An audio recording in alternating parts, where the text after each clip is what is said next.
টিটের নেতৃত্বে বদলে যাওয়া ব্রাজিলের জয়রথ যেন ছুটেই চলেছে। সম্প্রতি চিরপ্রতিদ্বন্দ্বী আর্জেন্টিনাকে হারানোর পর এবার হারালো রিকার্ডো গার্সিয়ার দলকে। পেরুর ঘরের মাঠে শুরু থেকেই দুদল আক্রমণ পাল্টা আক্রমণ চালালেও প্রথমার্ধে কোনো দলই দেখা পায়নি গোলে। বিরতি থেকে ফিরে স্বরূপে ফেরেন নেইমার, জেসুসরা। ম্যাচের ৫৮ মিনিটে সেলসাওদের এগিয়ে দেন গ্যাব্রিয়েল জেসুস।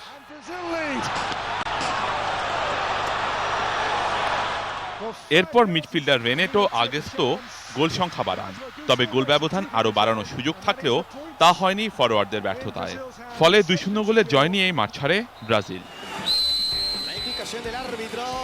অন্য ম্যাচে স্তাদিও সান জুয়ান স্টেডিয়ামে শুরু থেকেই কলম্বিয়ার উপর চড়াও হয় আর্জেন্টিনা, তাই ফলও পায় ম্যাচের ১০ মিনিটে। এগিয়ে যায় তারা সুপারস্টার মেসির গোলে। দ্বিতীয় গোলের অবদানও মেসি। ২৩ মিনিটে তার বাড়ানো বলে হেগুইনের পরিবর্তে লুকাস প্রাতো স্কোর লাইন ২-০ করেন।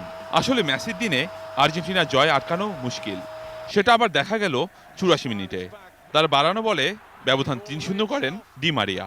এ জয়ের ফলে বিশ্বকাপে খেলার সম্ভাবনা জিয়ে রাখল আলবিসেলেস্তেরা।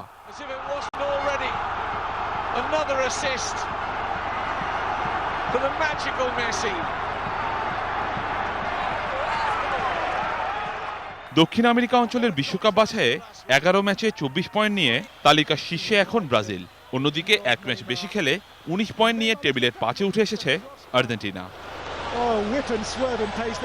Nazif Hasan, ATN news, Dhaka.